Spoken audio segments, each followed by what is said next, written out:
guys, welcome to a new episode of Too Much with Shay and Becca. Y'all, we are here in person. We were supposed to do it for episode 30.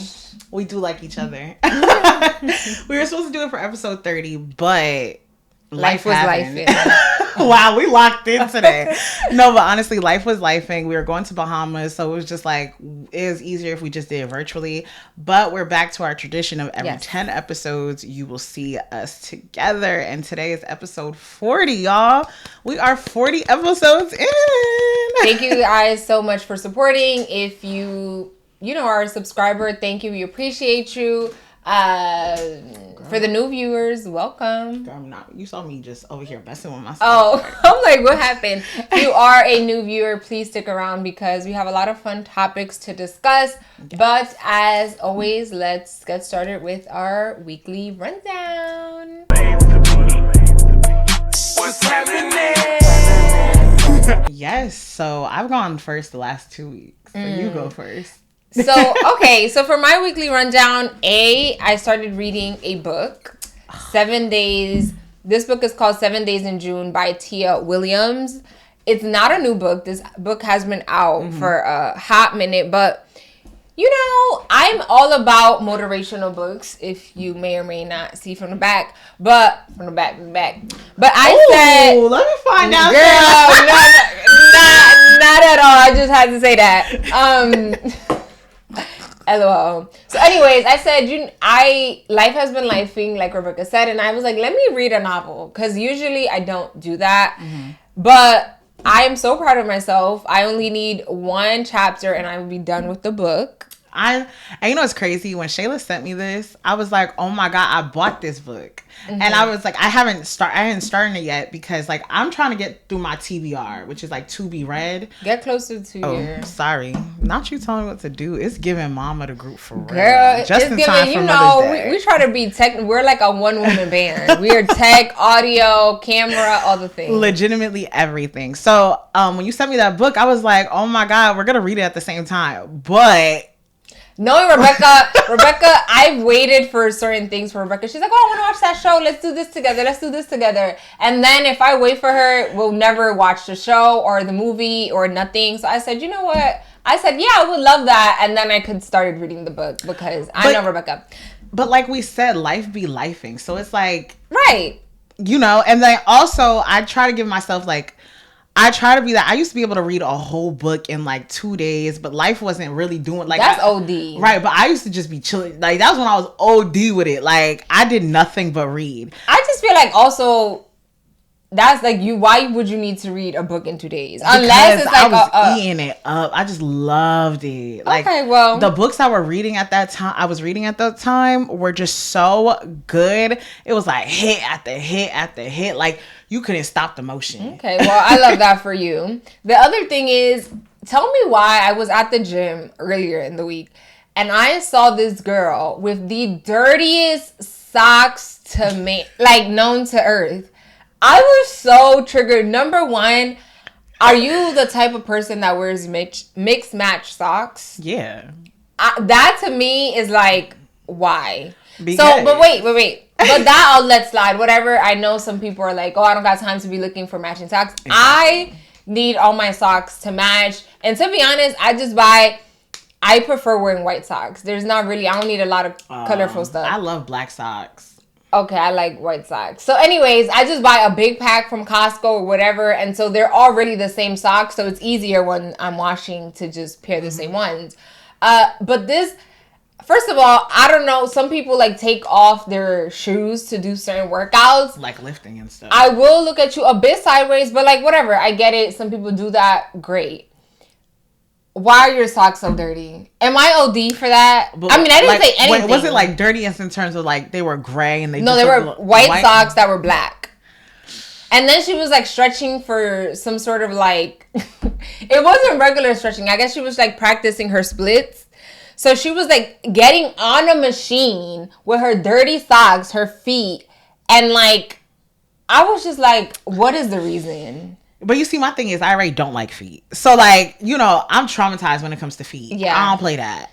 So anyways, when I saw those dirty socks, I was like, Oh, because if my socks are dirty, I'm gonna make sure they are panted on the ground so nobody see them. No tea, no shade. Girl, I'm bleaching everything. But I get it. Like sometimes, like let's say she probably did go to the gym and the socks were white, but then the gym is dirty, so then they just turn black. Anyways, regardless, another point is that SZA and Kendrick are at MetLife. I've been seeing a lot of people. I used to be. Well, let me ask you, how do you feel about people that live stream concerts? Well, I think I mentioned it last week on the episode where I was like, there's people who are live streaming the whole Beyonce concert. Right. And I've been watching. I think that's a new trend, like going live during concerts. And for me, I did want to see Kendrick and SZA, but the way concert prices are now, I could only pick one. And so I did go with Cowboy Carter. And I did stay online for the little, I was on TikTok, honey, so I kind of watched it for free 99. So I'm grateful to all the concert streamers. But if I'm going to a concert, I don't want to see it on live. But I think it makes it more accessible for the people that aren't able to go to the my thing is, like, originally, like, when I saw that, like, I feel like if you're one of those people who I'm not interested in the concert, I'm just keep scrolling type of thing. Yeah. But because, like, I've been connected a lot more with, like, the Cowboy Carter stuff because I want to see what the plus size people wearing. I want to see the outfits. I want to see, like, Blue Ivy been tearing it up on that stage. I scroll straight through anything that is Cowboy Carter. But you see, also, I don't mind spoilers. So, like, for me, like, that's okay. So, my whole thing is, like, when I see, like, the whole Beyonce performances, if it's a regular, like, TikTok video, I'll watch it. But if I see somebody's actively on live, I don't watch it. Because, like, I want to know the type of, like, the way she's going to perform the songs and, like, how everything's going to look. And, like, I know she's going to change it up for a lot of people, but I don't want to see the full-on concert, Yeah. And I feel like because of the tickets of the concert, a lot of people weren't able to go. And I know one of these, like, popular, like, influencers or whatever like that, I think it's called, he's Devin the Menace or something like that, or something like that. But he's been watching them. He's like, girl, he be like, Beyonce didn't tore up the stage for us. Like, and, like, I just think it's funny because it's like, I don't think he's going to the concert, but he's been, like, reacting to seeing, like, the live. I would love to know what the artists feel about it. That would be interesting. I feel like if I was the artist, obviously I would feel differently because it's just like. But also, it gives free promotion, to be honest. Yes, but at the same time, if a lot of the people who were in that vicinity, like if Beyonce just did the LA tour, yeah. So if a lot of people in LA didn't go, it's like it really didn't do much promotion from there. Yeah, I think it's the best of both worlds. So shout out to you if you are a concert streamer. We stand. How was your week? Busy. Like, I feel like if I had to cultivate or like create like a true description for how this week has been, like Lil Baby had a point where he said, I'm just tired of being tired. Like, that's literally it. Like, I'm sick and tired of being sick and tired of being sick and tired. Like, the older you get, life gets extremely hard. Like, I feel like every time you figure something out or you feel like you figured it out, something else pops up. So, and the thing is, I'm not really even an emotional person, like in terms of like crying and stuff like that. I just suffer and just keep going on my day. But I'm like, the thing that made me almost cry and crash out, I'm like, I haven't even hit the tip of the iceberg yet. Like, there's things that people are experiencing that is like true like life heartbreakingness, like, you know what I'm saying? But, like, I know I haven't experienced that. And I just can't even imagine. I'm like, if I'm tired now, when I go through those different circumstances, I just know y'all might put me in a straitjacket. Like, I was just like, and I know Shayla and I talk about being strong, like, mentally and stuff like that all the time. But it gets to a point where, like, when is being strong? Like, when can I just be weak for a month? I think that's why it's so important to just, like, enjoy the little things. Because if you're always focused on, like, the next big thing or like something big, you're gonna be miserable and sad every single day. So it's like, enjoy the little things because life is never gonna stop lifing. And on that note, we want to give a big shout out to the mothers. If you are a mother, happy Mother's Day to you guys. It is Mother's Day on Sunday for us. And shout out to moms. On the note of like life be lifing, listen, I am a single 28-year-old now unemployed. Let's not talk about it. But we will secure a job. But being a mom is hard. Like, I see, you know, I have my sister in my life, and, you know, my mom raised me, and we still have a good relationship. I look back, and I'm like, I don't know how y'all did it. When I used to work, right? When I was at work, I would come home, and girl, I'm just tired. Like, imagine having to come home, pick up your kid from school, or if someone else picks them up, now you gotta cook their food and help them shower and do this and, you know, spend time with them. I don't know how people do it. Honestly, first off, I wasn't done with my weekly rundown. Oh, I am so sorry. But to your point, no, honestly, the few times where I've seen like my cousins who have children or like aunts and uncles, I'm like, baby, better you than me. Or like even when you go to the store and like you see the child like babies, like newborns or whatever, crying and like screaming in the store, and like the mom's like, it's okay. I'm like, I might have cried with the child. I'm not gonna hold you. Like, I'm like, oh my God. Yeah. But like, honestly, shout out to y'all. I feel like, and this is not a discount to fathers, but we're talking about Mother's Day specifically. And like, I do know a lot of mothers who have to step up for both roles. Yes. And so shout out to y'all too, because y'all are doing y'all big one. Y'all are doing this on your own. And you know, you're not letting what the world or what society is saying stop you from being there for your child, because if you're not there, who will be? Yeah. Mothers are superheroes for sure, and we love y'all down. Yes. So to my weekly rundown. Yes, I'm tired of being tired, but as y'all know, I have a lot of thoughts and like stories that happen throughout the week, and I'm like, oh my God, I need to talk to Shayla. Okay, so you know my girl Mariah the Scientist, she dropped her one song called something blue, I forget, but she dropped the music video. And so shout out to you, Deanna sent us the link as soon as the video dropped.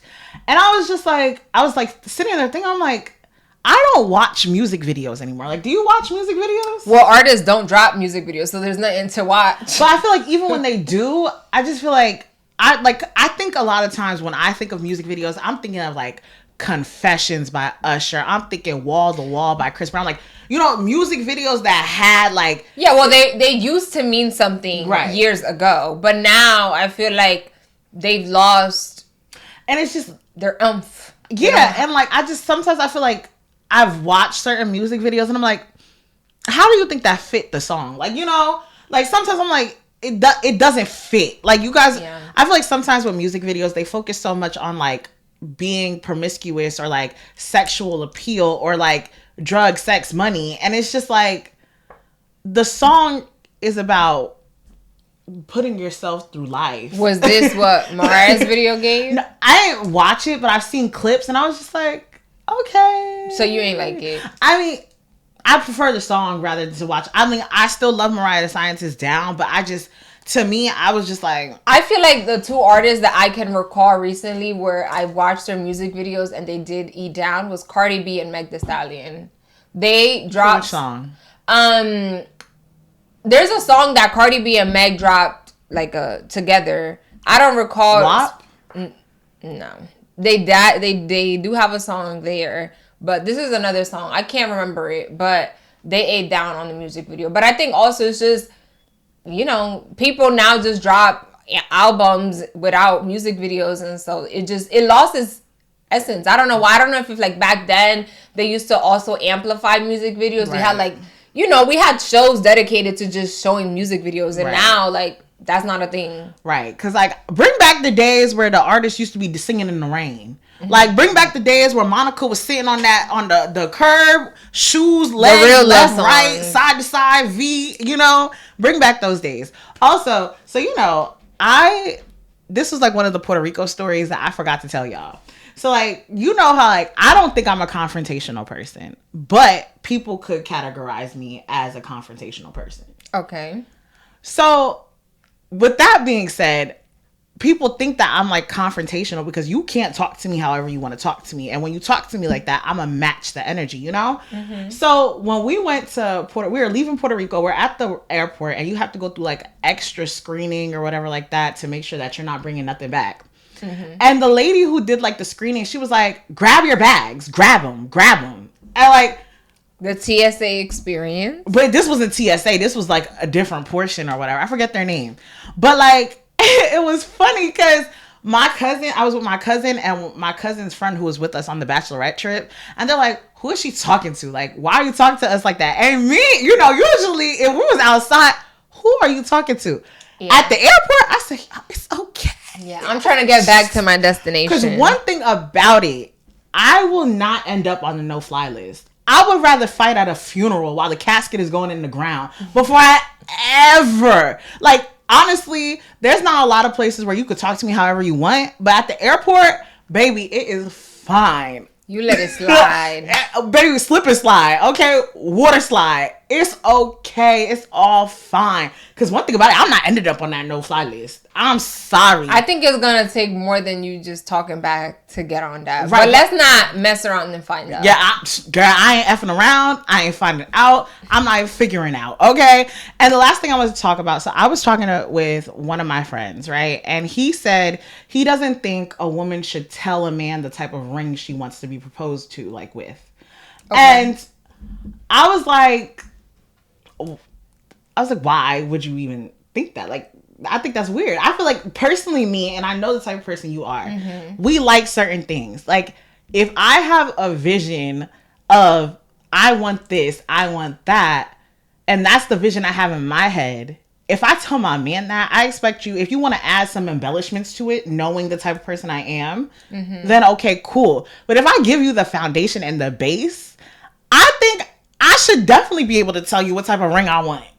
Yeah, I mean, I feel like if you have a healthy relationship, I would want my partner to tell me, like, even on my side, like, as the woman, I feel like when you actually get married, like, you buy your man a ring. I want to make sure that my man gets the ring that he actually is going to like if you're going to wear it. Exactly. I feel like that should be a conversation that happens. I feel like it doesn't have to be like, oh, in depth, like, I need 24/7. I said 24/7. Right. Don't be OG with it. Yeah, like, but I should be able to, like, I want a rose gold band, princess cut diamond, because also if as my man, you never even had that type of conversation with me, and you bring me, let's say I don't want a gold band, I got a gold band with a pear-shaped diamond, I'm looking at you like, oh, who that for?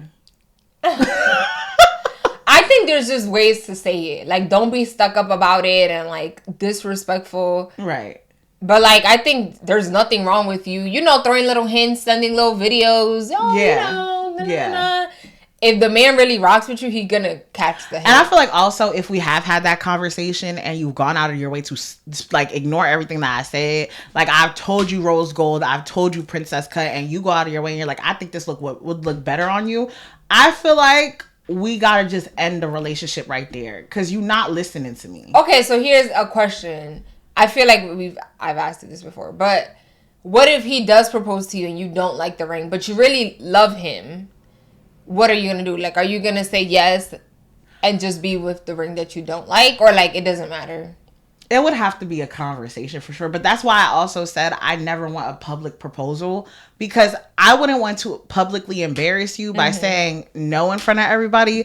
And I also wouldn't want to sit there and say yes when I don't feel like that is the right moment to do it. Because I feel like, yes, I know. So we're talking something as small as like a ring, but the ring means something. But it's like also it shows me, like, have you listened to me? And, like, I also feel like rings are so expensive.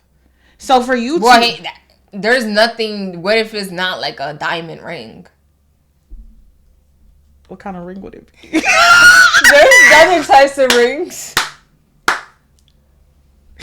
Oh, like a Walmart ring? It don't gotta be Walmart. There's Pandora rings that don't got diamond. This got diamond? It got Swarovski crystals, right. Right. So he could get you Swarovski crystal ring. But that's because you can't afford. But you love him. Okay, but also because I love you, I am a firm believer if we can't afford certain things, we shouldn't go. So you shouldn't have this ring right now. Girl, what you mean? I afforded this. I bought this. All right, he could afford you the Swarovski. I'm probably mispronouncing it. Swarovski. You get it. Y'all get it. See, I feel like I should get diamonds because I can pronounce diamond. They be like, don't get stuff you can't pronounce.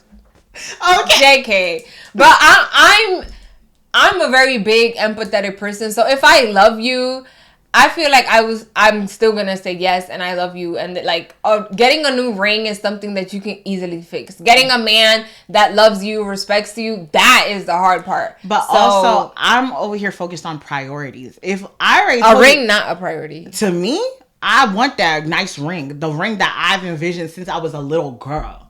And if I'm telling you that's the ring I want and we can't afford it, priorities are we're going to afford the life that we are able to have. So you prefer to be in a relationship for 20 years until he can afford Baby, if we can't afford a ring after 20 years. Oh, what? That's crazy. Well, for me, okay, y'all know where Rebecca stands. For me, I think if I love you down and you treat me well, I'll take the mediocre ring until we can afford that the brings new one. So my cousin, shout out to you, Kimberly, who also is like, she's married already. But when I saw her ring, I was like, oh, this ring nice. And she was like, girl, it ain't the real one. She's like, I never travel with the real ring. She got a fake one. Like, you know, you could get a fake one. Yeah, a lot of people do that. I was like, ow! I was like, girl, nice. You be seeing the people that be stealing jewelry. Girl. And my thing is, like, let's say if my man got me, like, the ring of my dreams, and because I would get my fake one, because, what you mean? Y'all ain't finna take this one from me. If y'all was to steal it, y'all be like, why is she so calm? Baby Kate, take it. I got 10 others at home. LOL. But no, let's get into the actual topics now. Yeah, so we hope you guys enjoyed our weekly rundown. Now we're going to get into our news segment. The first topic is it's news. News is unfortunately depressing at the moment, but don't worry, when we get to our social corner, there are some fun topics. So for our first news segment, we want to talk about Rodney Hinton Jr. Oh, I thought you wanted to talk about this real quick. Oh, yeah. I forgot to mention the fact that former President Joe Biden went on The View. I don't know why. I mean, I'm just like, sir, I feel like you should just be relaxed, enjoying your non-presidency. Your life. Right.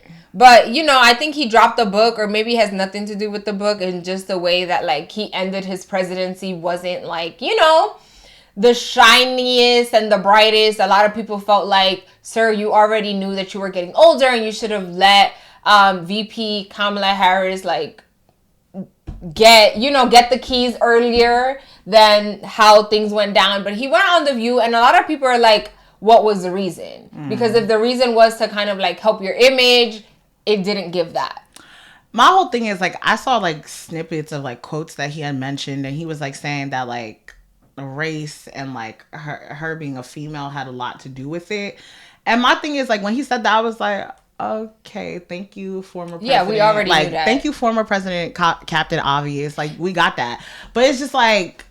Yeah, but I think some people do prefer or, like, look for white people to... You know, they want it to come out of his mouth. You know what I mean? Because it's like, of course we know, because we're the people of color, and we deal with those types of situations all the time. So I know to us it may seem like duh, but I feel like it does hold some weight when, you know, it's coming from the other side. Whether it's gonna help or not, it don't do nothing because y'all already see who's still in office. But anyway, We're going on to... Yeah, so another news story that was, you know, all over social media was the Rodney Hinton Jr. case. So I'm going to read a little bit about this case. It's a 38-year-old, like I said, his name was Rodney King Jr., is accused of intentionally running down and killing a sheriff's deputy in Ohio. Hinton Jr. was at the police station earlier in the day. He and his family were shown body camera footage from a police shooting the day prior where his son, Ryan Hinton, was shot and killed by a Cincinnati officer. The shooting happened while police were pursuing suspects who fled a stolen car. Police said Ryan Hinton was armed with a gun when he fled from officers. After he saw, like, the body cam footage of his son being killed by a police officer, he went to find that deputy, and the deputy happened to be working in, like, a graduation or something. Yeah, it was like a graduation event at the University of Ohio, I believe. So, let me see. I'm losing my train of thought here. Police said Ryan Hinton was armed with a gun when he fled from officers. So, they're saying that the reason why the officers killed his son was because he fled the scene, and when they did catch up to him, he had a gun. So after his dad saw the footage, he went to find the deputy as he was working at the University of Cincinnati on graduation day. He has been indicted and can now face the death penalty if convicted. So I know I said a lot, but essentially a 38-year-old man in Ohio can now face the death penalty after he saw body camera footage of his son being killed by police, and he said he took it upon himself to get revenge, and he killed... Allegedly. Allegedly. Well, that's what he's in court for going back and killing a deputy that killed his son. Right.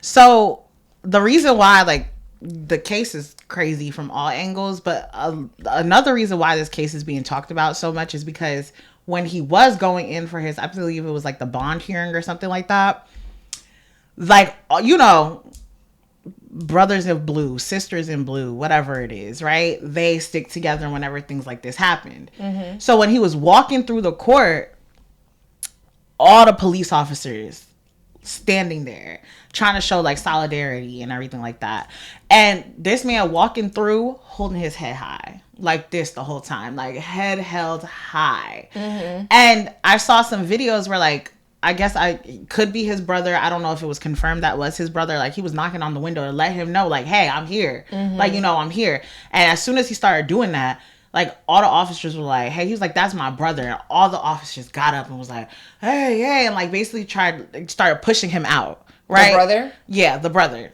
Mm-hmm. Allegedly. I don't know if it was confirmed that was the brother or anything like that. A family member. Mm-hmm. And so, like, basically all the family members started walking outside with him, and like you see people crying, like it's like you hear the hurt in like the brother's voice. And it's just like, this case is crazy from all angles because 2 people lost their lives that day. Mm-hmm. And technically, if this happens, like if this case does end up being decided as the death penalty, it'll be 3 people who lost their lives. And it's just like, as someone who, I think sometimes we need to remember, because I've seen opinions on this case from different sides. And I think at the end of the day, what we need to remember is not everybody believes in the justice system. And some people feel like they can be their best justice. Mm-hmm. Right? And I'm one of those people who wholeheartedly believes eye for an eye. I do believe in that. I know some people are like, no, like the justice will prevail, this, that, and the third. But I believe sometimes you got to match people with the energy that they have given you. Mm. And I feel like sometimes you got to match the results of what has also been given to you. Right? So I don't believe that the officer he shot was the officer who shot his son. But I don't think he was able to get to the officer who actually shot his son. So that's why he shot the sheriff's deputy. And my whole thing is like, one, that is a grieving father now. But some people who have kids, we also have to understand, live solely for their children. And the moment that you take that what they hold so dearly to them, you can't be mad that somebody snapped. In my opinion. I think this whole issue boils down to like a lot of people just question like police officers in general mm-hmm. are just held to a different standard, because also this week 3 former Memphis officers were acquitted in the fatal beating of Tyre Nichols after he fled a traffic stop. I'm not sure if you guys remember this story, but I believe it happened in 2023. This young black man was like, he fled a traffic stop. Was this not recording?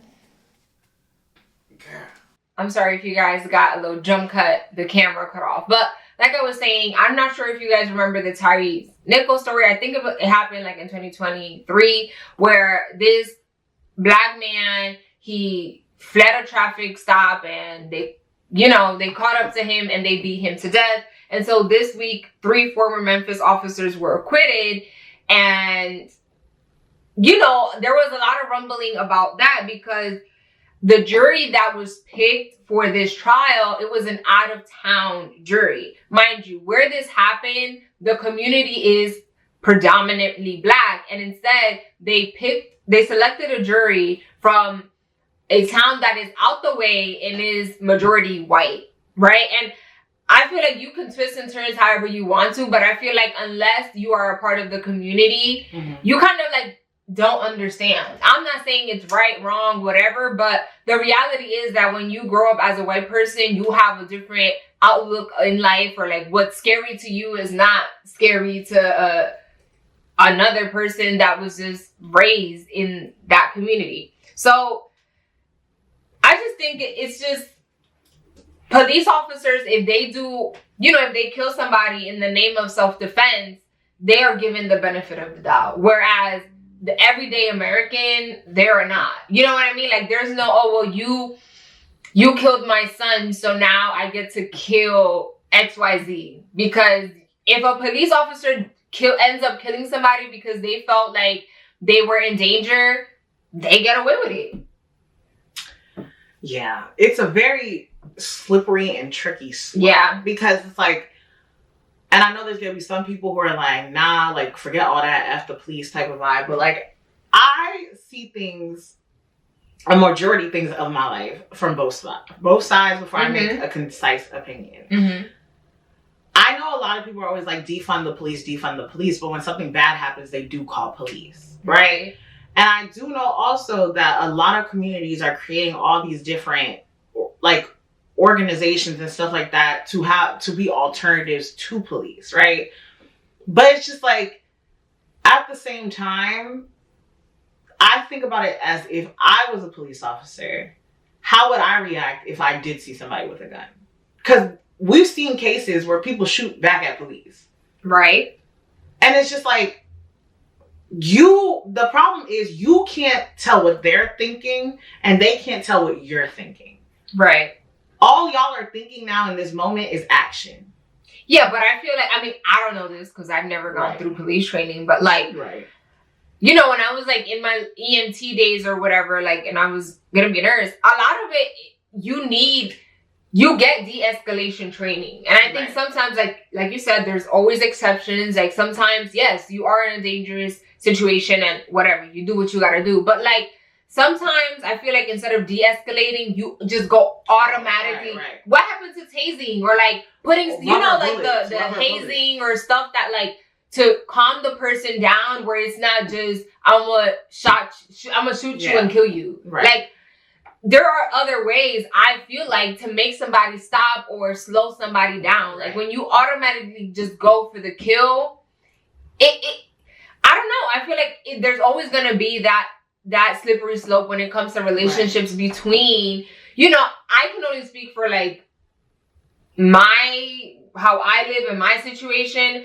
I feel like every time I do see a police officer, I'm never like, oh, I feel so safe. I'm already tense. Right. I think for me, and this is where it's crazy for me, is because like, I do know police officers and like, I can't say that the relationship that I've had with them is compared to the relationship other people have had with officers. Like, it's always been like, not like friendly, but like, hey, keep walking, Yeah. And it's like, for me, I don't feel tense because I'm just like, I live life as Rebecca. So like in my head, I'm like, like, but there's some people who can't be like that, who can't think like that because of the experiences that they have.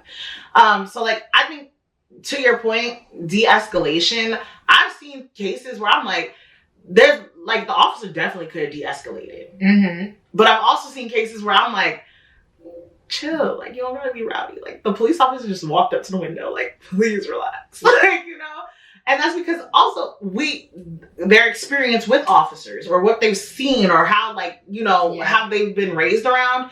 I just think in all of these cases, to the point, the one that you mentioned earlier about all white juror and everything like that, almost all white jury, it's just like,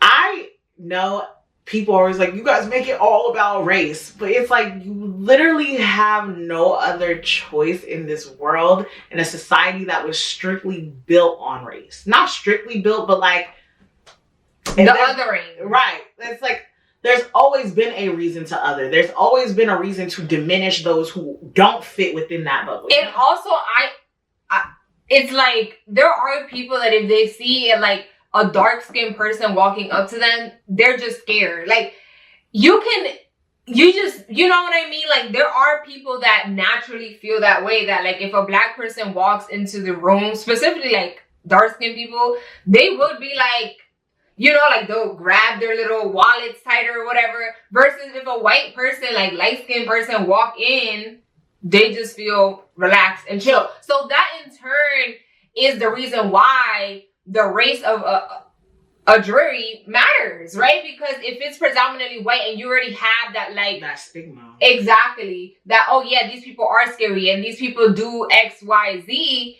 you're more inclined to like look at things and situations when the witnesses come up a different way, because you already have that embedded into your preconceived notion. Exactly. Yeah.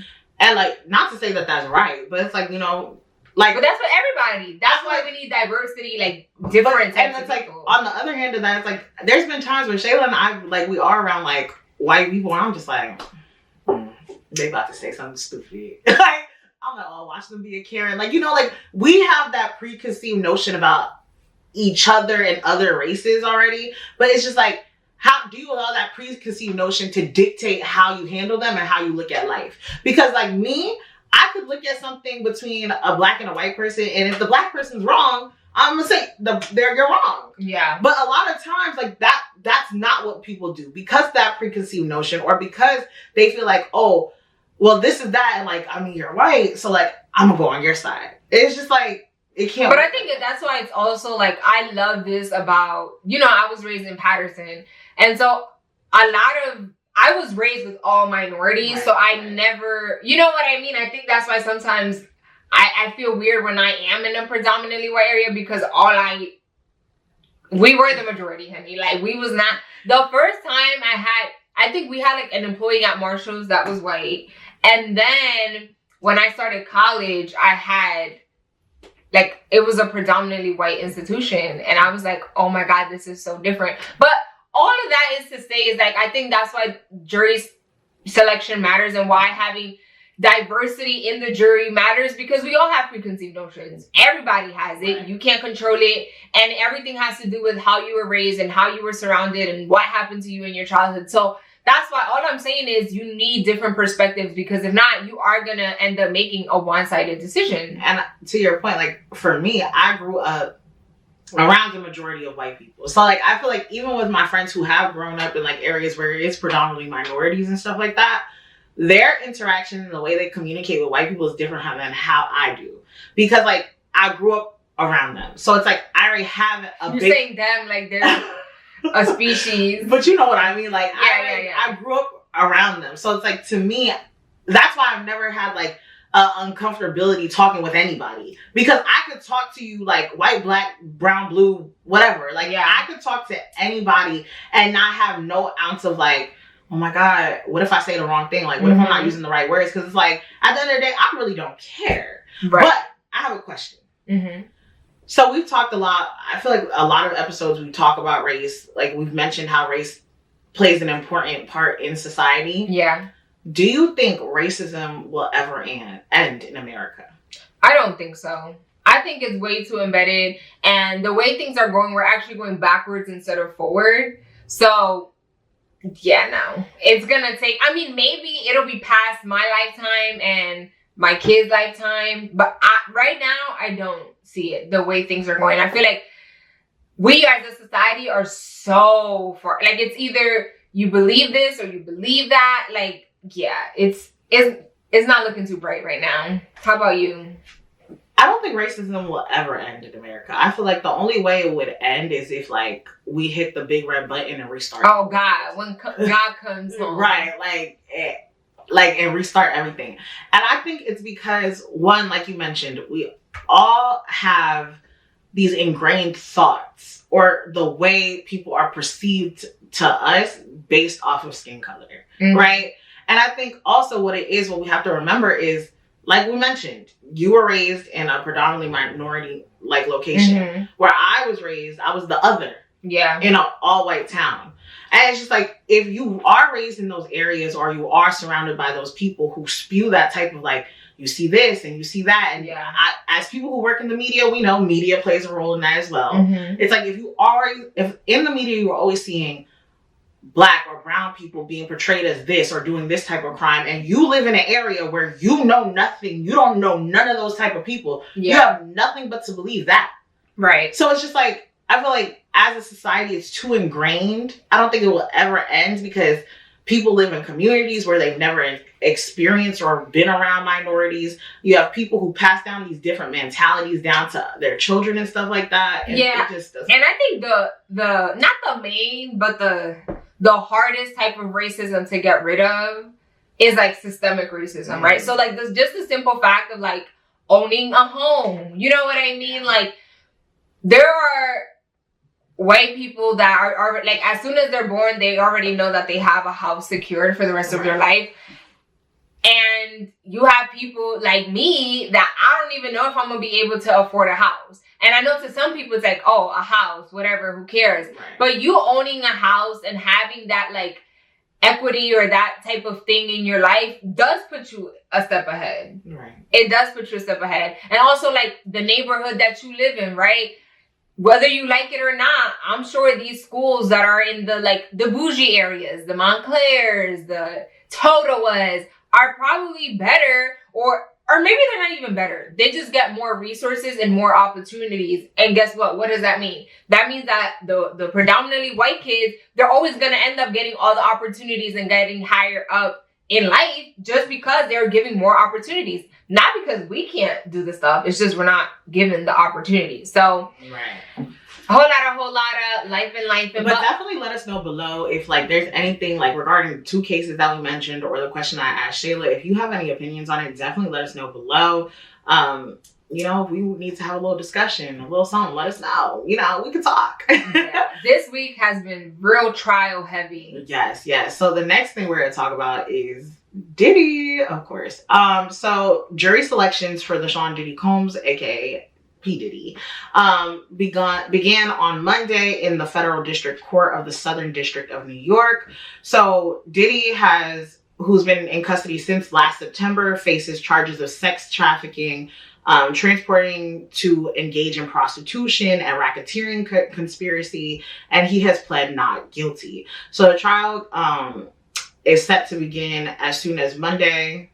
Yeah. It can possibly start on Monday because today, Friday, they are expected to finalize jury selection. Right. So the prosecution and defense will now narrow jury members down to the 12 who will serve on the jury, plus 6 alternates. First off, when I had jury duty, and I was like, granted, I'm in Jersey, so it would never happen from New York, but I'm like, what if they like did a special consideration and I was on that trial? Girl. Bro, you would have been... You know too much about the case, so like, you would have not been. I would have been in that courtroom like, oh my God. Okay. Anyway, so his high profile case and his fame has made it a bit hard to select jurors.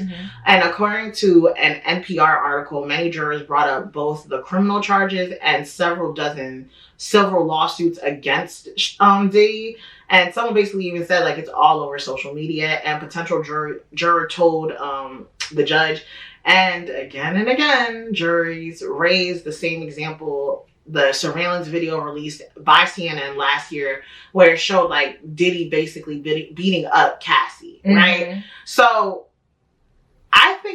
I know we talked about Luigi and how his case is going to be... That's going to be exactly the same situation. It's just like, it's very hard. And like, it differs from Luigi because we talk about the healthcare system and how not a lot of people have connections to the healthcare system. I think for us, what's gonna be interesting to see with the Diddy case is that we grew up on Diddy. Yeah. And the thing is, you know how there's some people, it's just like the same thing with R. Kelly. The way, like, we grew up on R. Kelly.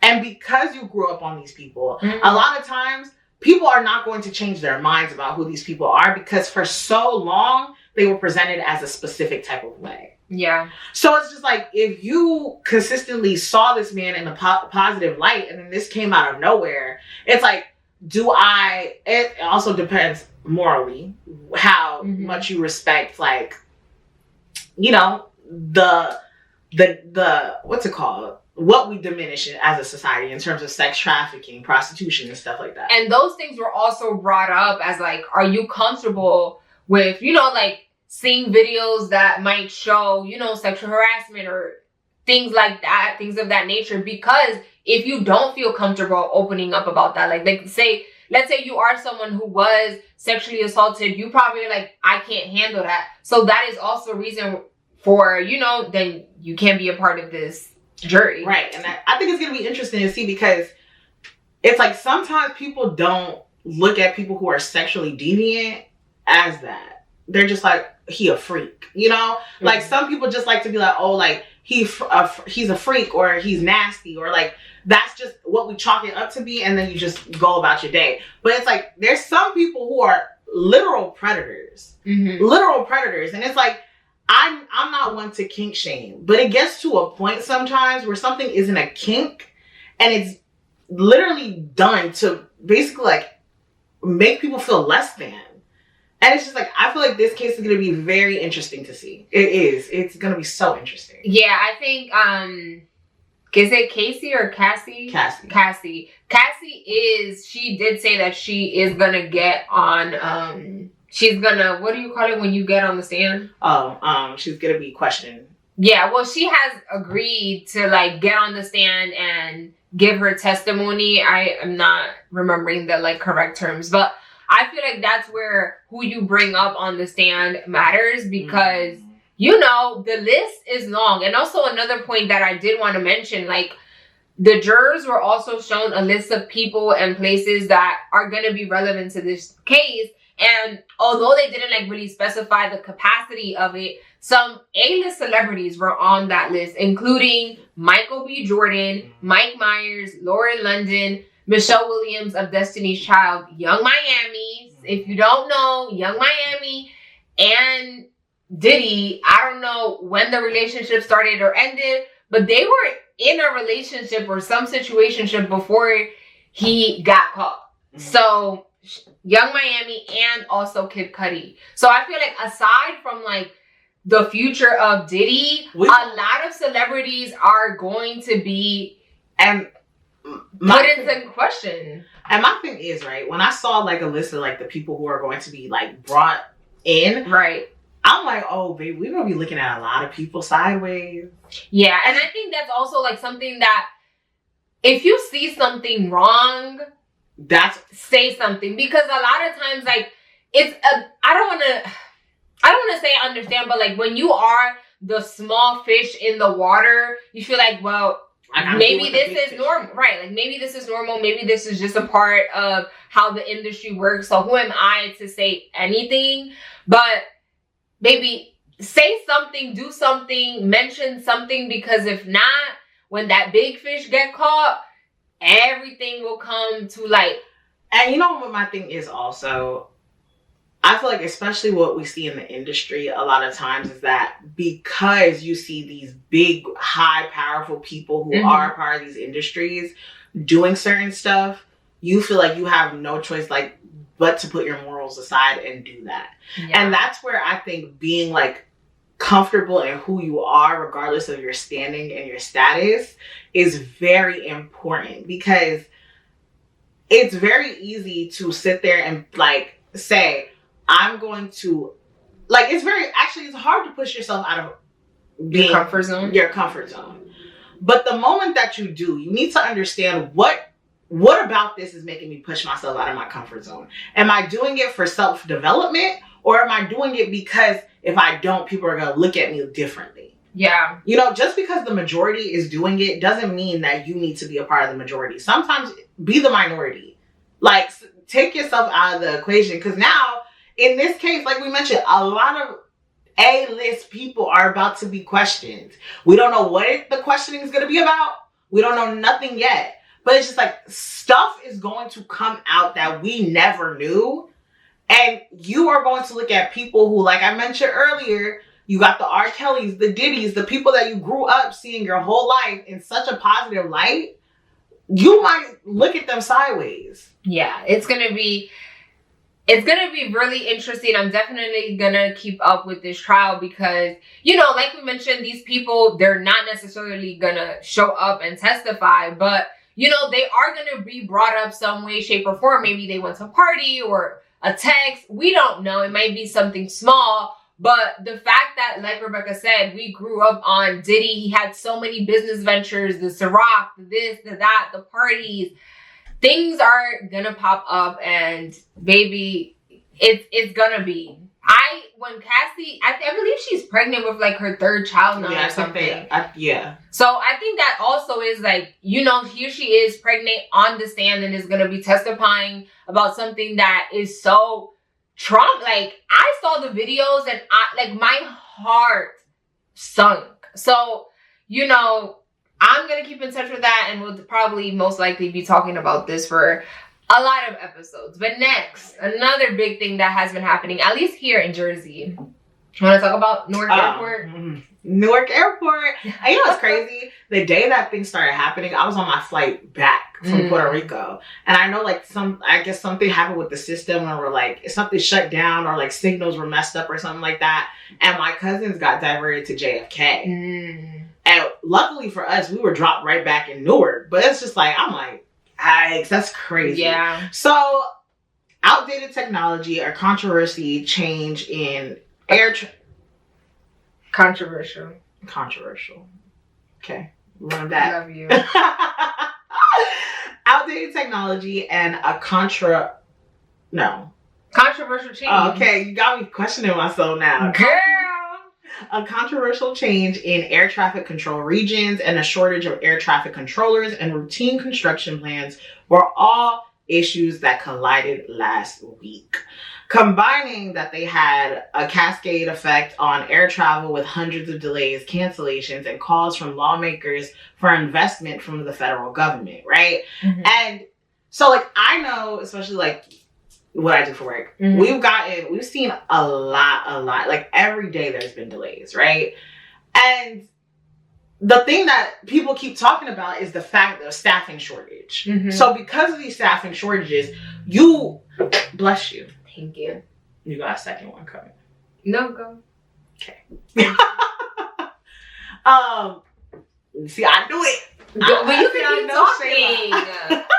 So, because of these staffing shortages, now that people don't know, like, basically, there's not enough people.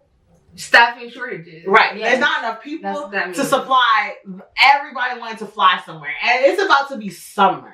Y'all, people got places to be, people to see. A little bit more perspective, right? Like, you might think, like, let's say you're someone that's watching from a small town. Newark Airport is a major hub. You know, like, yes, New York has JFK, but a lot of people fly out of Newark, New Jersey because it's a big airport, and United Airlines that's like their major hub. A lot of their flights fly out of Newark Airport. And yes, we also have LaGuardia, but Newark Airport is just the place to be. They offer a lot of more like flights and options, and United Airlines uses primarily and that there's like airport. A variety of brands too. Right, you got exactly. JetBlue, you got United Airlines. So that's why, like, that's major, and a lot of people are affected by it. It's not like, and also Jersey, because of the proximity to other major cities, a lot of people just fly to Jersey, and then from here they go to wherever, like Philly, or you can go to New York or whatever like that. But my thing is, like, when I saw this, I'm like, when do we look at things and say something's not working, right? Because we keep focusing on DEI, right? And DEI has impacted a lot of people's jobs, especially like, oh, we can't have this, we can't have that, this person is this, we need to remove these restrictions and stuff like that. Like, when are we going to sit back and be like, okay, what's the solution? Instead of just talking. Well, the thing is, I'm pretty sure they know the solution, but I feel like with a lot of things, people like to procrastinate, and unfortunately, until it's, you know, we're too far gone, that's where people want to, like, actually realize, like, oh, hey, we do actually need to update these things, right? Because again, like, we just had some sort of, like, remodelation at Newark Airport, but that has nothing to do with, like, air traffic control situations. I'm are just a regular person. So I don't know much about air traffic controls. But what I do know is that it is important and you need people that know how to do that. Mm-hmm. So if y'all know that y'all have staffing shortages, I'm pretty sure now they're going to try to find little loopholes to sway people into, you know, start these trainings so they can be a part of the air traffic control, whatever. And also just remodeling stuff. Like, if you know that this is a major hub, why are you not keeping up with it? And also another thing is just funding. People don't want to fund, like the government doesn't want to give the money that is needed to help fix these things. And also it's like, Jersey, we are seeing issues right now because even there's a potential strike that's about to happen with NJ Transit workers. Baby, I love NJ Transit town. But honestly, get your coins. I feel like if we have wait. If we have learned anything is a lot of times people don't like to change things until you make noise, right? Because if you are always quiet, and this is like in life, at a job, like, you know, even at a job, you always like go far and beyond and you do everything. You stay the extra mile, you do everything. And then when there is some sort of chance for you to get promotion, you get overlooked. Not always, but sometimes. It's not until you make them understand why they need you that they're like, oh no, you know what? We actually need you to stay, or we're actually going to give you this raise because we need you to stay. And a lot of times it is, you know, NJ Transit has been bustling and moving for how many years? They are very important to our state. And if they haven't seen change just by being nice and asking, then the strikes have, like, I think that's why a lot of people strike, because it's like, we've been trying to tell you the nice way, but you're still overlooking. So until we walking out and no buses are running, then you're going to be like, oh, nah, actually, we need to pay y'all because we need these buses to run.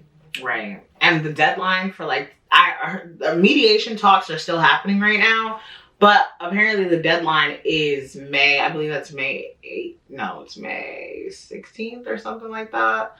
That next Friday. Basically, next Friday at 12:01 a.m. we will find out. Well, we might find out beforehand if it's not happening, but if nothing's decided by 12:01, they're gonna decide something. They got to. If NJ Transit is not in motion in Jersey, I know this might seem an exaggeration, but Jersey will crumble. We need NJ. A lot of people don't have cars. Yes, a lot of people do have cars, but I just want to say this is focusing mainly for the train, like the people who like operate the trains. Oh, okay. Because for the buses, they recently came up with a mediation. Oh. There's a different union for them. Oh, I don't know about the trains. I don't take trains, but I'm sure they are also important. This girl been going crazy for the buses.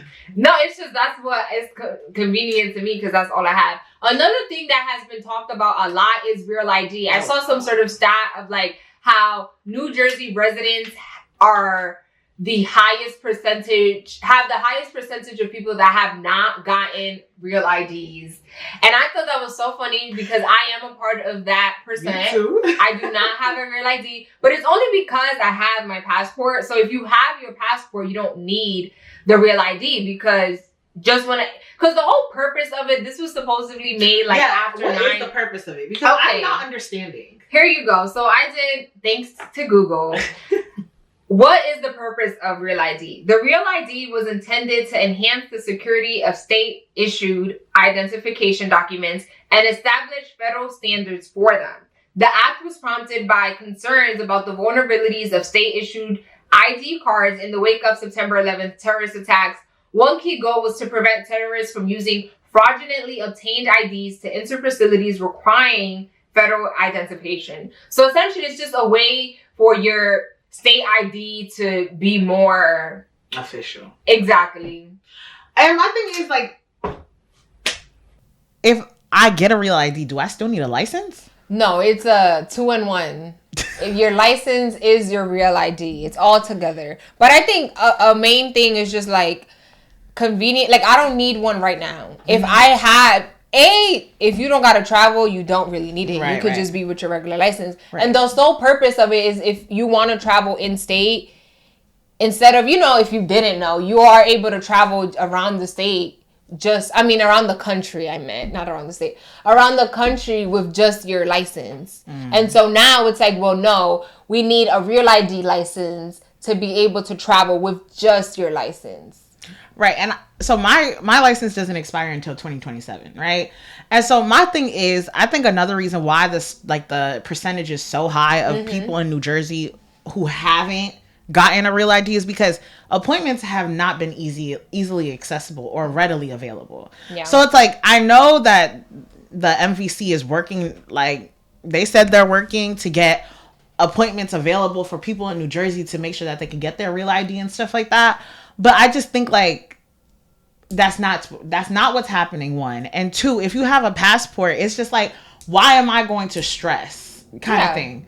I don't know. I just feel like the conversation of real ID, like, I know it's been happening, but it's just, like, grown increasingly. And, like, I know, like, there's some people who are, like, anxious now. They're like, oh my God, what if I don't have a real ID? It's like, if you have a passport, you're fine. If you don't travel, shut up. Yeah. I feel like the main people that, I don't want to say should be worried, but, like, if you are planning to travel around the country, like, around the United States of America, and you don't have a passport, those are the people that need to worry about getting a real ID. Other than that, you good. Right. The last news topic I want to talk about, we were very news heavy this week, is that a new pope has been named, and this is the first pope to ever be from the United States of America. He was born in Chicago. His name is Robert Prevost. I'm sorry if I'm mispronouncing your last name, but we love you down. He's 69, and he will be the 267th occupant of the throne of St. Peter, and he will be known as Leo, Roman numerals, I had to Google that, honey, 14th. He is the first American to fill the role of Pope, although he is considered as much a cardinal from Latin America because of the many years he spent as a missionary in Peru. And that was cute. I like how a funny thing is, he has Haitian ancestry. So we actually have a Haitian Pope. How do you feel about that? His mom, where is it? His mother's side. His mother, Mildred Martinez Prevost, was the daughter of a Haitian. Right. How do you feel about that? It don't do nothing for me. Honestly. Like, he speak Creole? Yeah. Oh, good. I'm glad he's in touch with his heritage. Rebecca is so... I believe in God. I don't know where... I am a very spiritual person, right? I believe in God. I've went through my years of Catholic school and everything like that. I've had my communion. I had my confirmation. I thought you would be excited or feel some type of way about the fact that the new Pope has Haitian ancestry, but... Okay, you don't care. That's fine. I think also what it is for me is, like, I feel like there's those people, like, there's people who are standing outside when the white smoke started. We're like, oh my God, cheering and everything like that. I'm like, I feel like sometimes, like, I believe in whoever you want to believe in. Mm-hmm. I believe in a God. I believe there is a God. I believe that me and God have our own bond, our own connection. Mm-hmm. I am spiritual in that type of way. But there's some people, and I mean, that works with them, it works for you, who are, like, very, like, obsessed kind of thing. Who are like, that's the movement of their life. Like, church, God, Bibles, everything. Like, those type of things move their life. And if that's for you, that's perfect. That's great. But it's like, for me, like, if that is for you, great. But for me, it doesn't really move me because at the end of the day, I know who I'm talking to. Like, so I don't know. I always thought it was weird, like the Pope type of thing, because I was just like, okay. Okay, well, that's that. It's just like the royal family. Like, why are y'all there? The royal family and the Pope are not. But it's like, my thing is on mine, like, why are y'all there? Like, well, why? It's a very touristy spot. But my thing is, why is there a Pope? Okay, well, baby, we don't have enough time for that. So let's go move on to our social corner.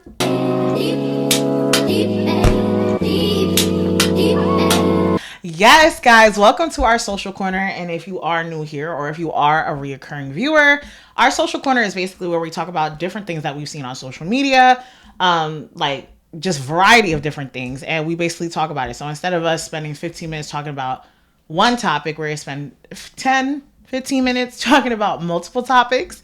So the first thing we're going to talk about is the Met Gala. Yep. So the outfits were on and popping this year, y'all. Like, I will say the women came to stunt. They ain't play. How do you feel like before we get into it or anything like that, was the Met Gala something that you ever like loved watching, or like do you just look at the outfits and go about your day?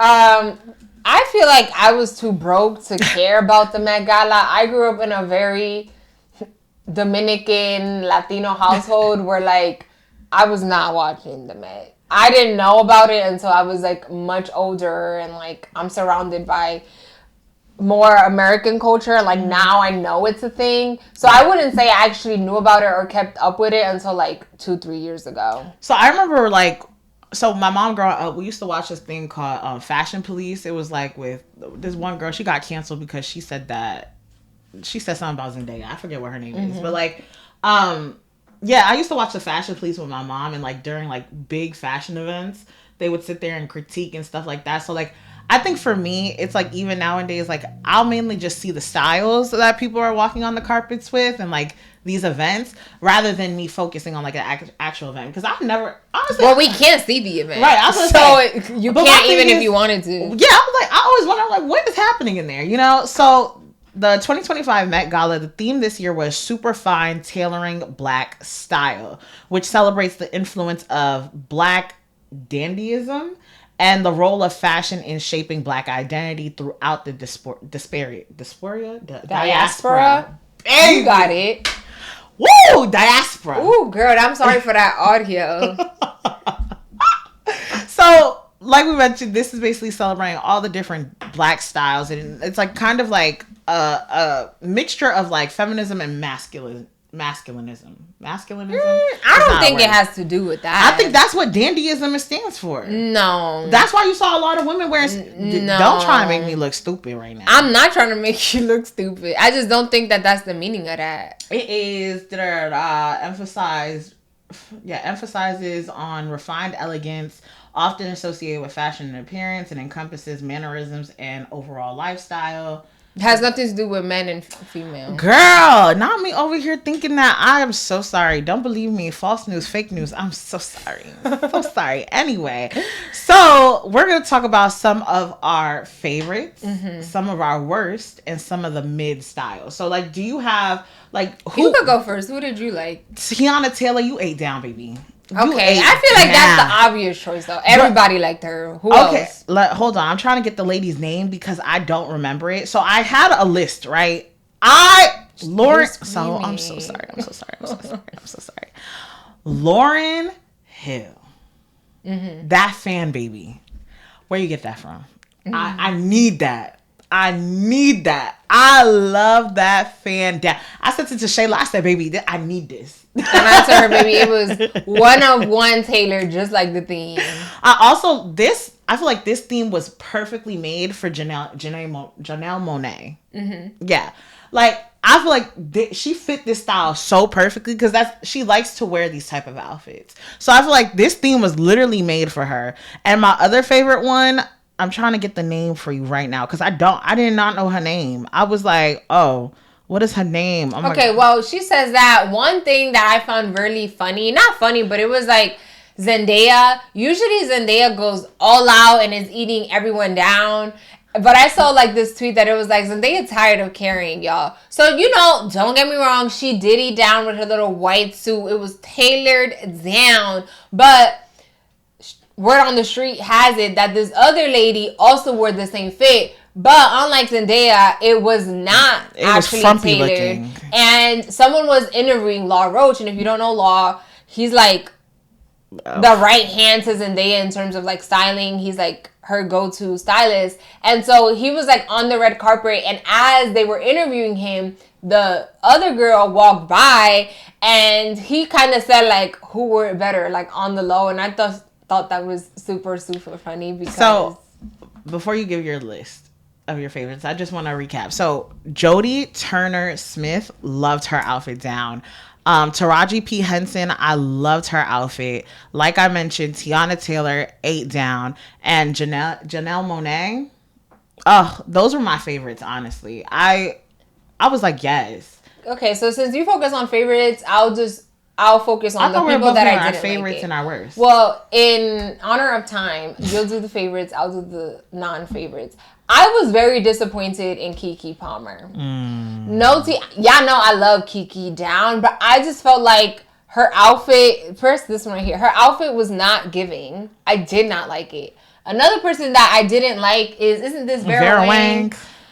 Vera Wang, I don't know. She must not have gotten the theme, honey, because it was nothing tailored about that. It was just, what is the reason? And I just want to also mention, I feel like the men did not do it for me this year. Except I did like, what's his name? Damson Idris. He did good. Yeah. I like his. But like, I don't know. Nobody, like Future, you looked a mess. You look like your hairstyle. I like Lizzo. Lizzo looked good. Okay. But this is my problem also that I have with the Met Gala. There were outfits that looked good for a gala. And there's outfits that look good for the theme of this year's Met Gala. So you don't think this is on theme? It's giving Ursula. I think it gave. I didn't like this one. I also did not. And this is, okay, this will be, I would say, my mid. Sabrina. What's her Carpenter? Sabrina Carpenter. Yeah. Outfit was very cute. But nothing about it surprised me. I'm used to seeing her in panties. I feel like any of the people that wore panty type dresses was chopped for me. Because I feel like it did not go with the theme at all. I don't think that people... When I think of like Taylor Black excellence, I'm not thinking about panties. And I know it's not panties, but I just feel like I feel like maybe it's different because, you know, we're Caribbean and like I feel like Caribbean Black is not the same as like Black American. But, you know, we do have a lot of similarities. And I just feel like if back then you went to like a Black excellent type of event to dress up, you're not wearing anything that is gives panties or you're showing way too much skin. So to me, anything that gave that was not on theme. I don't care if you were dressed by part of the people that put all of this Met Gala together. I don't care. And I also would like to know is how much say does, you know, the person wearing the outfit actually have? Because a lot of times some of the A-list celebrities that show up, they're sponsored by a brand. And if you agree to go and wear their brand, can you say like, listen, this is what I want? I think yes. But in some outfits, I'm just like, if you would have, on our first fitting, you came to me with some panty vibes, I'm like, oh yeah, I'm not doing this. Another, like, so, y'all know we love Angel Reese down over here. Oh, I loved it. I liked her outfit. I did not like the face and the hair. I feel like she looks older. She's like, how old is she? 27, 24? She is not 27. She's way younger. She turned 23. She looked 35 with her hair and makeup like this. I was not a fan. I loved the outfit. The body was bodying, but I didn't like the hair and I didn't like the makeup. I feel like she looked... Did you see Flau'jae? She was also there. I saw. Oh, she didn't like her fit. All right, so comment down below who were your Met Gala faves. Also, worse, Tracee Ellis Ross. I ain't like that. Her mom ate down though, so it's fine. Her mom carried. Diana Ross, she wore a regular dress. This is her first time. Google it. Girl, I don't think we... Hold on. You must not have seen her whole train. The train don't mean nothing. The dress was giving absolute... Okay, let's move on. Like, she looked like she was going into a bridal movie. Like, this is not... No, I ain't like that. There you go. My camera is dying. Next, Rihanna is pregnant. How do we feel about Rihanna being pregnant? Her third kid with A$AP Rocky. I think it's interesting because I see yeah, well, I'm happy for her, obviously. Okay. But I think it's interesting because I saw some people mentioning like, oh, third baby, no ring. But I'm like, y'all don't say this about half of the celebrities that y'all just say this about. At the end of the day, she's happy. Right. I'm happy for her. And also, she's a billionaire. And like, regardless of what you say, and I know we're talking about broken households and everything like that, A$AP Rocky will be in those children's lives. Rihanna will be in them children's lives. Right. They can both provide for their children financially and also emotionally. We also don't know the situation. Like, what if Rihanna just doesn't want to get married? Right. There are some women that are okay. A perfect example is like Shay Mitchell. She was like the star Pretty Little Liars. She has been very open about how she does not want to get married. So that's not everybody's fairy tale ending. Right. Not everybody wants to be married. Right. The next thing is kaicenat Streamer University. He has opened up his own university, and by opened up is not really a real university. It's honestly giving content creation house. That's what it's gonna be. You go there. It doesn't matter if you're like, first you have to apply, and he does tell people like, oh, it's good if you fill out the application while you're streaming. It might help you get, more views and bump you up in the system. But once you get approved, you're going to go to set location, aka the campus, and you're just going to be creating content. You'll be able to like meet small creators, medium creator, big creators. And just if you are in content creation, you understand that sometimes it's just about who you surround yourself with, right? Like, you are going to grow your platform because guess what? They're going to be live streaming the whole thing. I think I read on a People article that it's going to be like a weekend long thing. So you're going to be streaming for a full weekend, 25/8. So if you are trying to grow your platform, I'm sure this is going to be a good opportunity for you. But it's giving like reality show vibes. kaicenat. Hi, I'm Rebecca with Too Much with Shay and Becca. We would like to apply to... I don't know. And I don't know if I don't want my live streams. I like a little record.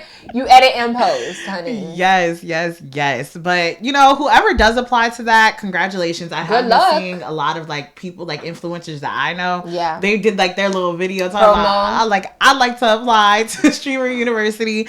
So that's definitely going to be interesting. I think one thing about Kai, them ideas gonna be coming out the wazoo. Yeah. He got idea after idea after idea, different platform after platform after platform. So keep doing big. We love to see it. Mm-hmm. Let us get into our sports corner. Tell him this.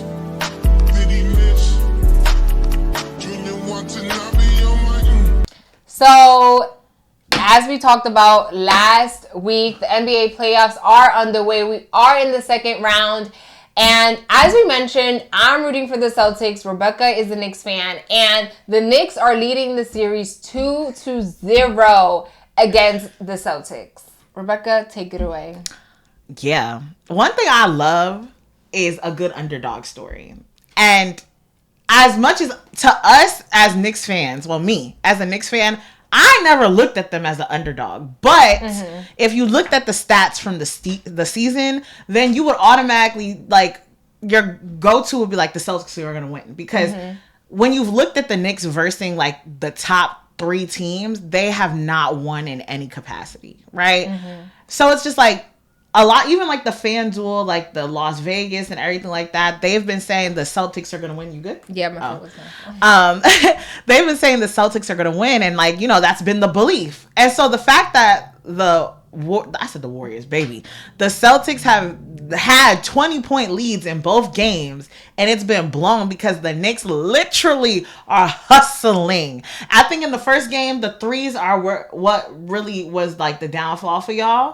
But I think also what it is the shot selections when the Knicks did get the ball back. Yeah, and I also just think some people know how to play with leads and others don't. So I feel like I can't even be mad because you had the opportunity to continue to put the foot on the gas, and I don't know what, the first time is like, no way you're gonna do it again, but you let it happen. So in my mind, I love y'all down, but you are giving yourself a first class ticket to Cancun, and also give the Knicks credit. They are hustlers, and they're gonna continue to push. It don't matter if they 20, 10, 30 points down.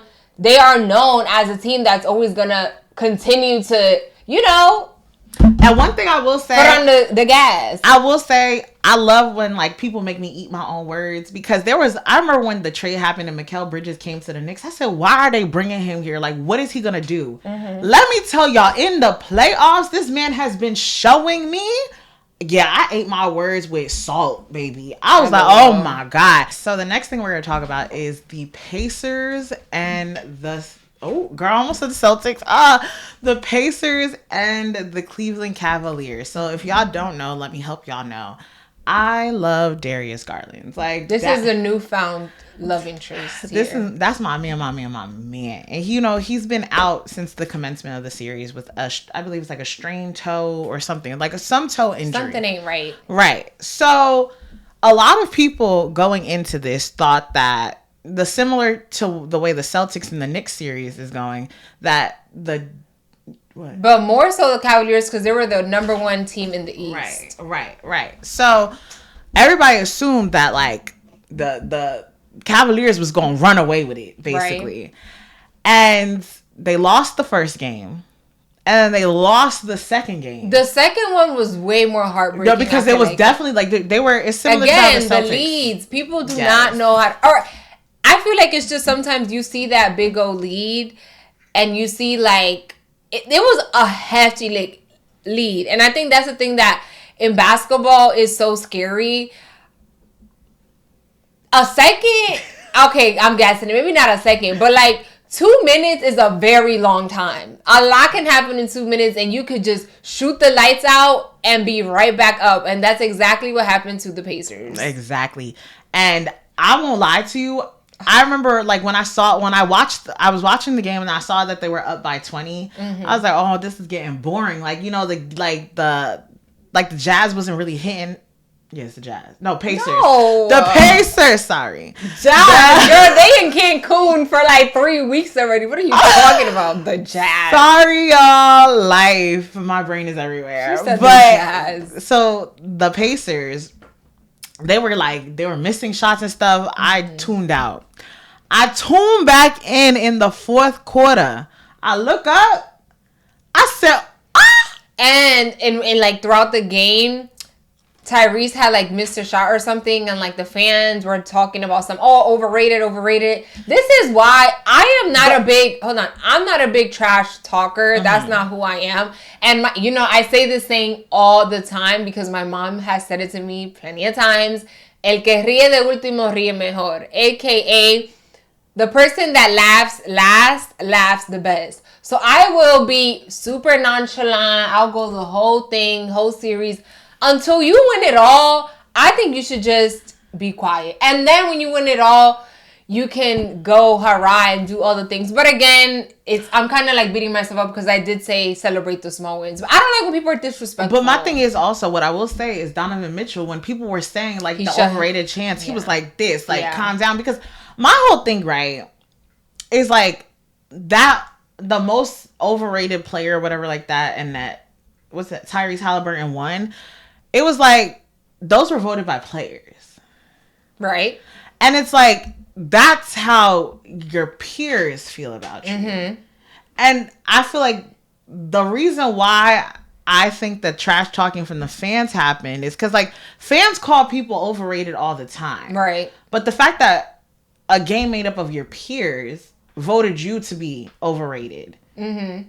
Now that gives like the fans even more leverage to be like, you're overrated, you know? But I feel like they do that with everyone, right? Like if you airball bad, you will hear it from the fans. They're gonna be like, airball. But a team made up of your peers is not saying that you're overrated. Right. And that airball makes you overrated. But I feel like regardless, like, yes, I understand what you mean, but I think it was more so like what amped him up more was the fact that the fans were saying it. But Donovan Mitchell, like he tried to calm them down. But at the end of the day, it is playoff basketball. Mm-hmm. And whether you love it or hate it, I already said my piece on that. I think it does make, that's what makes sports. The trash talk, the people speaking up for who they believe their team is the best. I have my coworker or ex-coworker, but like that's my friend. He literally texted me when the Knicks won the first game and the second game. So I'm just like, I'm not going to congratulate you till you win the series, but talk your talk. And my thing is, what I will say is I feel like this is one of the most, like the one time, this is one of the most times like I've been so interested in the playoffs since the 2022 playoff season. Okay. Because that's the last time the Warriors won. And then I just feel like 2023, 2024, like nothing really was. Also your teams. Like, I feel like if your teams are not in it, but I just feel like also the competition level wasn't really like giving me that much. I feel like this year, first off, the fact that we had all the trade rumors, all the trades that happened during the season. Luka, so that already emphasized everything. And I'm like, oh my God, I'm caught up in the storylines. And then now you got like all the underdogs are like the teams that weren't, put up to win. It's a Cinderella story. Yeah, so it's just like, to me, I'm like, oh my God. And when you talk about the trades, I'm very intrigued to figure out if Giannis is gonna stay with the Bucks. I want to know. I don't think he should. No, yeah, I think he should find a new home where he can actually have a chance to win a championship again. Because unless some what's the word? Remarkable. Yes, remarkable thing. When you bilingual, you get it. Unless some remarkable thing happens, the Bucks not doing much. Yeah, they not moving the pedal or the metal for me. And I love Giannis down, so I want to see him here's shine. My question: what team could you see him going to, regardless of where they've been saying? I've been seeing people talking about the where is this? The number 1 pick went to the Texas team, the Spurs. He not gonna go to the Spurs. He's. I couldn't see him with the Spurs. You know who I could see him with? He needs to go to like a. I could see Cavaliers would be good for him. No, because they already got Evan Mobley. But you know what team I could see him go to? And I feel like I keep saying the Nets. Come to the Jersey Nets. But they're in the rebuild, so that's not happening. You scared me. I don't know. You just jumped. I don't know. Because I need I'm so serious. I keep calling them the Jets. I'm mixing up the people. The Nets are a Jersey team. They need to come back to Jersey because we need a basketball team. Thank you. Oh, okay. Let's move on now. Wait, I wasn't done. Oh, okay. Yes. If the camera shuts off again. Girl, okay. I could see Giannis going to the Pelicans. I feel like if they trade Giannis for Zion, technically that's a big They're not going to do that. Listen, I'm just saying. That's not a fair trade. Zion has barely played any games. Why would I trade for Zion? Okay, but neither was the trade for Lakers. But that was like a scam done in public. Because let's be for real, that was not a fair trade. That was some good friends. They dapped it out. No one with their right mind would do that for basic pennies on a dollar. I also want to talk about, we gave the NBA some shine. I also want to talk about the WNBA. The New York Liberty are finally going to play a preseason game. I feel like every team has played a preseason game. The Liberty haven't. I'm super excited to see, this new addition. My good sis, Benai Jelani. She is out for the season due to her injury. I think they're not going to re-sign a contract or something with her because she's injured and she won't be playing for the season. So that sucks. Natasha Cloud has joined the team this season, so that's super exciting. I feel like she's going to replace the role of Salute, who's now with the Chicago Sky. But another major thing that happened this week is the fact that Fenty Beauty, if you don't know Fenty Beauty, that's our girl Rihanna's makeup line. She is now the official sponsor of the New York Liberty. So essentially this means now that the Fenty logo will be a part of their practice merch, their clothing, and it just helps. It's like a marketing thing, right? So Fenty will now be displayed at Barclays Centers and all the things, and in turn, they help with promotion. The WNBA is growing, the league is growing, so it's a win-win situation. So I love that. Hopefully when we go to Barclays, they do a little Fenty Beauty event vibe. Oh my God, what if they do a pop shop? I love that too. So shout out to Rihanna for investing in women's sports. Definitely. And we're going to get into our wind down question. We haven't done this in a very long time. Facts. So for today's wind down question, I've been seeing a lot of people do who's on your Mount Rushmore for, XYZ, right? So the one I wanted to ask you, as we mentioned, we grew up on Disney. We watched a lot of Disney. Yes. So my question for you is, who would be on your Disney Mount Rushmore? Are we doing like shows or like just the actors? Girl, we're talking about the people who have been. Girl, why you say like that? Disney wasn't made up of shows and movies. You're not gonna put even a movie? I could put a Sweet Life of Zach and regardless. Okay, we're doing actors. The people that were significant. Raven Simone. I would say the twin brothers of like the Sweet Life of Zach and Cody. I don't know if they can both take a head, but yeah, I'll make them one head. Nah, they gotta take up their separate. Okay, well okay, so then I'll pick one of the brothers. I don't know which one because I just love. Okay, I'll let you do the twins as one then. Okay, the twins and Hannah Montana. So Miley Cyrus, that's 3. And I'm trying to think what other show the Cheetah Girls. But see, that's a movie. Right. That don't count. I guess that. I can't think. Zac Efron. Okay. So you're going to do... But I just like High School Musical. I don't think it was like him. Just him. So repeat your list for me so I can get a division of it. So right now, I have Raven Simone, the twins from The Sweet Life of Zach and Cody, Miley Cyrus. Did I say Raven Simone? I think I did. So that's 3. I'm trying to think of another one. I can't think of another one. So do you just want to put Zac Efron? Well, no. Go, give me yours. Maybe you will inspire me. Okay, so on my Disney Mount Rushmore, I have Miley Cyrus, Raven Simone, Kenny Ortega, I don't know, and Selena Gomez. He's the director for High School Girl, Musical. You was not... How you know a director? When you was a little First off, girl, because they always used to be putting Kenny Ortega on the screen. He did all the High School Musicals. He did Hocus Pocus. Okay, girl, he's a creative genius. Okay, but I'm talking about what I know. Growing up, did you know Miley Cyrus was Hannah Montana, or did you know her as Hannah Montana? You did not know Kenny Ortega. I'm telling you, I knew him. When you was 10 years old? We talking about me right now. Who would be on my Disney Mount Rushmore? Kenny Ortega. I never knew that man. He's the one who did all the High School Musical. He did all the Descendants. Thank you, Kenny Ortega. I will be stealing him from you. He should. If he's the one of the creator, because you did see, I was mentioning High School Musical. I think he's a star. You created amazing things. I don't know. I feel like it's hard to just pick a person. I just think I prefer to put a whole era on the mountain. Nah. The 90s, because That's So Raven was.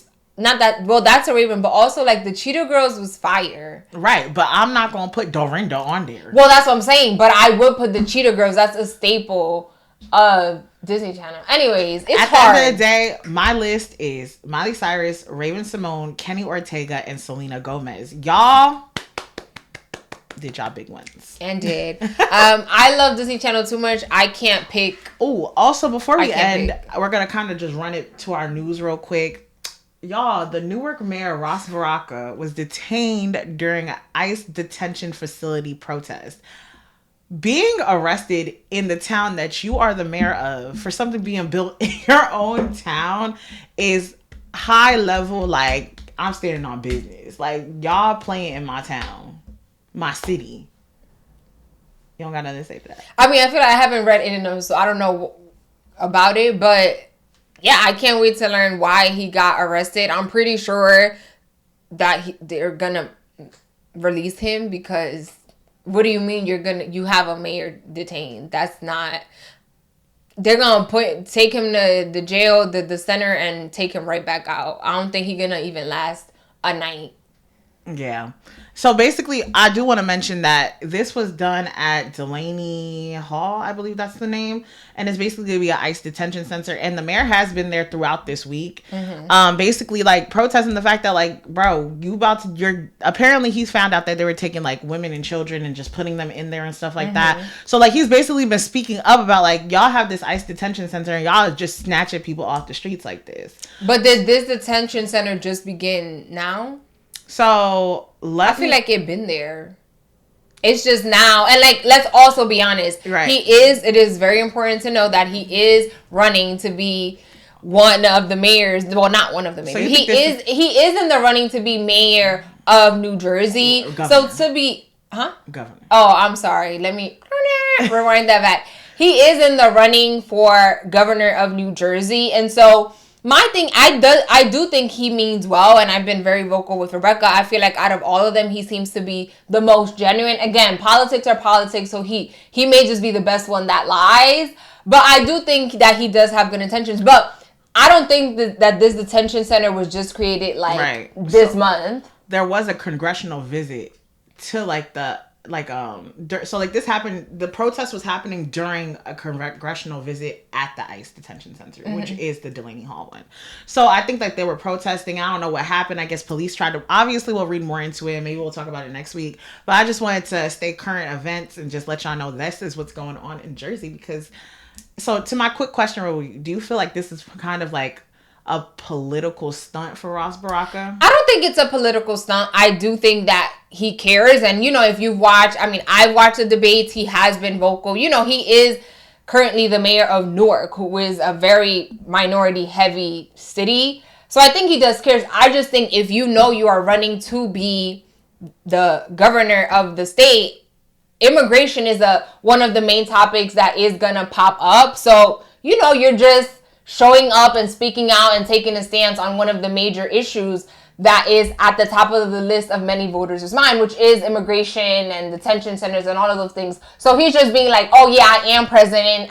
I am president. I am present on the situation. I got, my finger on the pulse. I'm on the ground. He's doing what he needs to do. And it's crazy. The video clips that we've been seeing of the arrest, he gonna use that in a commercial. And as he should. I feel like if you are running, that is a very important thing. You need to meet people where they are. So I'm not mad at it. So I'm reading an article by NBC, and basically they were saying witnesses said the arrest came after Baraka attempted to join a scheduled tour of the facility with 3 members of New Jersey's congressional delegation. That was according to representatives for Robert Menendez. Delegation. Representatives Robert Menendez, LaMonica McKeever, and Bonnie Watson Coleman. According to Representative Coleman, she had said, we're at Delaney Hall at an ICE prison in Newark that opened without permission from the city in violation of local ordinances. So I guess that's why they were doing their congressional visit today at Delaney Hall. But obviously we'll keep you guys posted. I think it's definitely interesting. The timing of everything is perfect. Because it's just like, you're running for governor. This is what's going on. And what's a hot button issue? Deportation. Yeah, I'm not mad at it. I feel like if you are running, you need to be where the people are. Honestly, if you stand for nothing, it's like if you stand for nothing, you mean nothing. And if you stand for something, show me what you stand for. So if he's taking this stance on this, you showing the people that you standing for. And also, this is going to give you free press. Yeah. So, definitely. But I don't want this to take away. I do think that he means well. And that he does care. But, all the stars are aligning and he doing what he got to do to Definitely. Get elected. With everything that we talked about in today's episode, please let us know in the comments below what you've had thoughts on, regardless of the news topics, social corner, sports corner, or anything. And let us know who's on your Disney Channel Mount Rushmore. Thank you guys so much for watching this week's episode. Yes. I hope you guys like this in-person episode. Don't forget to like, comment, and subscribe. We appreciate every comment, every like, every subscribe. We appreciate you guys so much. What emoji do you want them to comment today? I want a flower bouquet in honor of Mother's Day. Shout out to all the moms. Oh, I want a red heart for the moms because y'all are the heartbeat. But thank you guys so much for watching this week's episode. We will see y'all next week. Next Friday. Bye.